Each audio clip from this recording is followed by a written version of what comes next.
Friends, நாங்கள் தான் அவங்க மரியாள் பிரவீன். இன்றைக்கி நம்ம வீடியோவில் என்னென்னு பார்த்தீங்கன்னா, நிறைய பேருக்கு சிலந்து பூச்சி வந்து கடிக்கும். மெயினாக பார்த்திங்கன்னா இந்த இடங்களில் இப்படிலாம் கடிக்கும்.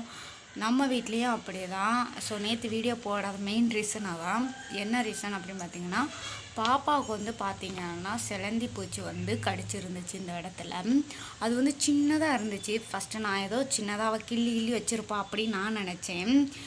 ஆனால் அது வந்து பார்த்திங்கன்னா கொஞ்சம் நாளடைவில் அப்படி பெருசாச்சு. அது வந்து சிலந்தி பூச்சி வந்து கடிச்சிச்சுன்னா அதோட விஷம் வந்து பரவ நமக்கு வந்து இந்த இடம்லாம் ஒரு மாதிரியாயிரும். பாப்பாவுக்கும் அப்படி தான் இருக்குது. இங்கே பாருங்களேன் எப்படி இந்த இருக்குது பார்த்தீங்களா, தெரியுதா கண்ணை தோரத்தில்? இருமா அம்மா காட்டுறேன். இந்த இருக்குது பார்த்தீங்களா எப்படி இருக்குன்னு பாருங்கள், பெருசாக இருக்குதுல்ல. இதை நான் எப்படி சரி பண்ண போகிறேன் அப்படிங்கிறத உங்ககிட்ட சொல்கிறேன். உங்களுக்கு வந்து சிலந்தி பூச்சி வந்து கடிச்சிருந்துச்சு அப்படின்னா நீங்கள் என்னெல்லாம் பண்ணுவீங்கன்னு சொல்லி கமெண்ட் பாக்ஸில் சொல்லுங்கள். அதுக்கு முன்னாடி நம்ம சேனல் சப்ஸ்கிரைப் பண்ணாத மக்கள் சப்ஸ்கிரைப் பண்ணிக்கோங்க. ஆளுங்கிற பட்டனை கொடுங்க ஃப்ரெண்ட்ஸ். எங்கள் வீடியோ பிடிச்சிருந்துச்சுன்னா ஆளுங்கிற பட்டனை கொடுத்து சப்ஸ்கிரைப் பண்ணிக்கோங்க. அப்படின்னா தான் நான் போகிற ஒவ்வொரு வீடியோவும் உங்களுக்கு தெரியும். இப்போ வந்து பார்த்திங்கன்னா நான் இந்த சிலந்தி பூச்சிக்கு பாப்பாவுக்கு என்ன பண்ணேன் அப்படின்னு பார்த்திங்கன்னா, பெருசாக இருந்துச்சு, இப்போ கொஞ்சம் சுருங்கிட்டே வருது. கடிச்சு எப்படியும் ஒரு 4-5 நாளாவது இருக்கும். நான் அவளுக்கு எப்போ கடிச்சிச்சின்னு கூட தெரியல. நானுமே பார்த்திங்கன்னா சோப் போட வச்சிடலாம் சும்மா அந்த கீறி வச்சிருப்பா அப்படின்னு தான் நினச்சி விட்டுட்டேன். இவளுக்கு வந்து இப்படி இருக்கிறனால நான் வந்து பார்த்திங்கன்னா போன வருஷமும் இதே டயத்தில் அவளுக்கு இந்த கண்ணத்து ஓரத்துலேயே வந்துருந்துச்சு. நான் படர்தாமரையாக இருக்குன்னு தான் ஃபஸ்ட்டு நினச்சேன். ஹாஸ்பிட்டல்லாம் போனேன், ஒன்றுமே கேட்கல. அதுக்கப்புறம் பார்த்திங்க, ஆனால் படர்தாமரைனா நமக்கு இந்த இடத்துல இப்படி தான் வரும் சொல்லி கேள்விப்பட்டிருக்கேன். சில பேர் சொன்னாங்க இல்லை இங்கிட்டு வரும் அப்படின்னு சொன்னாங்கன்னு சொல்லிட்டு போயிட்டேன். ஆனால் அவளுக்கு சுத்தமாக கேட்கல. ஆனால் ஒருத்தவங்களோட பார்வை பார்க்க போனப்போ தான் சொன்னாங்க, இல்லை இது 8 கால் பூச்சி கடிச்சிருக்கு, இதுக்கு ஒரு வந்து நாட்டு மருந்து இருக்குது, நீங்கள் வந்து பார்த்திங்கன்னா அந்த மருந்து போட்டாவே சரியாயிரும்னு சொன்னாங்க. அது வேறு எந்த நாட்டு மருந்தும் இல்லை ஃப்ரெண்ட்ஸ்.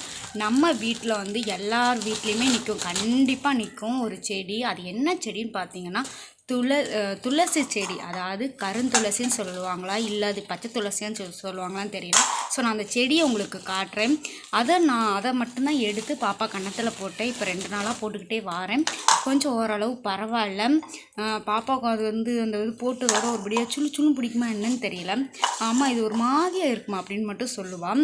ஸோ அந்த செடியை காட்டுறேன். அது பச்சை துளசியா இல்லை கருந்துளசியான்னு எனக்கு தெரியாது, ஆனால் வளர்க்குறேன். எனக்கு செடி வளர்க்க ரொம்ப பிடிக்குங்கிறனால வளர்க்குறேன். உங்களுக்கு ஏன் இந்த வீடியோ ஒரு பயனுள்ளதாக இருக்குன்னு நம்புகிறேன். ஏன்னா நிறைய பேருக்கு இந்த 8 கால் பூச்சிலாம் கடிச்சா என்னென்ன மருந்து போடுவீங்கன்னு எனக்கு தெரியல. பட் நான் இதை தான் யூஸ் பண்ணுறேன். அந்த செடியை காட்டுறேன் பாருங்கள். இதை நிற்கிது பார்த்தீங்களா, இந்த துளசி தான் ஃப்ரெண்ட்ஸ் நம்ம வீட்டில். இந்த துளசி தான் நம்ம வீட்டில் இருக்குது. இது வந்து கருந்துளசின்னு சொல்லுவீங்கன்னு நினைக்கிறேன். ஆனால் எனக்கு வந்து ஒருத்தவங்க பச்சை துளசின்னு சொல்லி தான் இதை தந்தாங்க. இது என்ன துளசிங்கிறதையும் கமெண்ட் பாக்ஸில் சொல்லுங்கள். ஆனால் இதை வச்சு தான் பாப்பா கையில் ஒரு 5 இலை மாதிரி தான் எடுத்து கசக்கி வந்து பார்த்திங்கன்னா போட்டேன். இப்போ ஓரளவு பரவாயில்ல. இல்லைன்னா விரிஞ்சிக்கிட்டே தான் போகும் பாப்பாவுக்கு எப்போதுமே. இப்போ கொஞ்சம் பரவாயில்ல பாப்பாவுக்கு. பாப்பா உங்களுக்கு இப்போ பரவாயில்லையாடாது? பரவாயில்லையா? இங்கே பார்த்து சொல்லுங்கள், பரவாயில்லையா உங்களுக்கு இப்போ?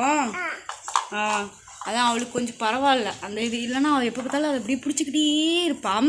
இப்போ பரவாயில்லன்னு சொல்கிறா. இன்றைக்கான வீடியோ இது தான். உங்களுக்கு பயனுள்ளதாக இருக்கணும், மக்களுக்கு பயனுள்ளதாக இருக்கணும்னு சொல்லி தான் இந்த வீடியோ போட்டிருக்கிறேன். கண்டிப்பாக சிலந்தி பூச்சி கடிச்சு இருக்குது உங்கள் பிள்ளைங்களுக்கும் அப்படின்னா அதை வந்து கண்டுக்கிடாமல் விட்டுறாதீங்க. குழந்தைங்களை கேர் எடுத்து பார்த்து இந்த மாதிரி மருந்து வீட்டிலேயே இருக்குது, நம்ம வந்து ரெடி பண்ணி நம்மளே போட்டுக்கலாம். ரொம்ப நாளாக கையிலே வச்சு கசக்கி போட்டுக்கோங்க.